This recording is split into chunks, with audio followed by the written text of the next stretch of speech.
Og I skal give en rigtig stor hånd. Han kommer lige hernede. Asbjørn!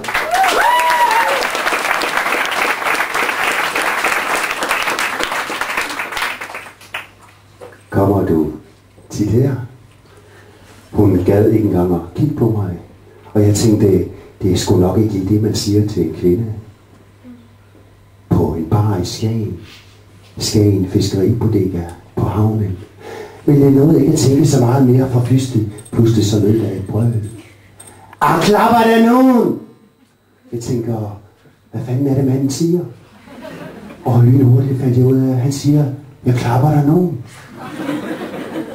Nå, fedt, det må være pigens kæreste. Nu skal jeg tæsk sådan nogle rigtig gode jyske fiskertæsk. Og jeg vil bare ud og have en øl. Et vildt fremmed sted. Klapper der nogen? Sagde han endnu højere, og så nu tog han mig op i en arm. Jeg kiggede ned på hans armled. Det var lige så tyk som en ung piges lår.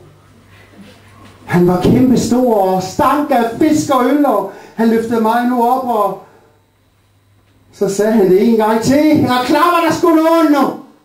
Sætningen den hang bare der som en kniv. Skarten i min mave, og jeg blev sådan rigtig bange, sådan rigtig dødsangstbange, ikke bare sådan lidt bange, men sådan rigtig Kierkegaards sved, angst og bæven bange. Nu skulle jeg have tæsk. Så starter pludselig den der udefinerlige tidslomme, hvor man bare synes, tiden går i stå. Sådan en slags chok-tidslomme, hvor alt går i slow motion. Og man kan både nå at bede fader og hendes mor og far. Og det var sgu meget fedt at leve, og nu skal jeg dø. Den tidslomme har jeg ikke følt siden 6. klasse.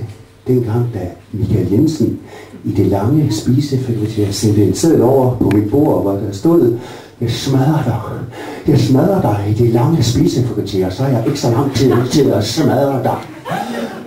Og der var der pludselig alt for kort tid til det lange spisefælde, som var alt for langt nu. Det havde jeg fandme ikke lyst til at prøve igen. Og pludselig var jeg tilbage.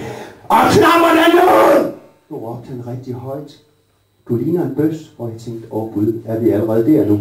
Jeg har nemlig set i rigtig mange amerikanske film, når en vred mand siger det til en anden mand, så går han meget hurtigt test lige pludselig. Og pludselig kunne jeg se, der stod 3 store fiskere bag ham, som frygtelig gerne ville eftersmadre mig som en slags lækker dessert på deres brænder. De stod der med det længselsfulde, psykopatiske blik, kom nu i gang. Og så pludselig fløj det ud af munden på mig.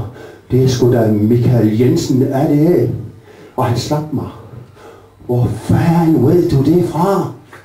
Jamen Michael, vi skulle da gå i skole sammen. Nej, hold da kæft, det er sgu da lille Tom. Fra Nordens Skagen.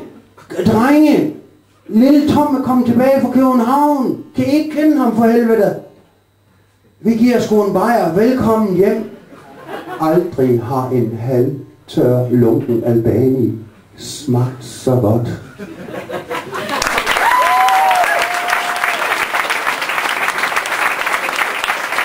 Asbjørn!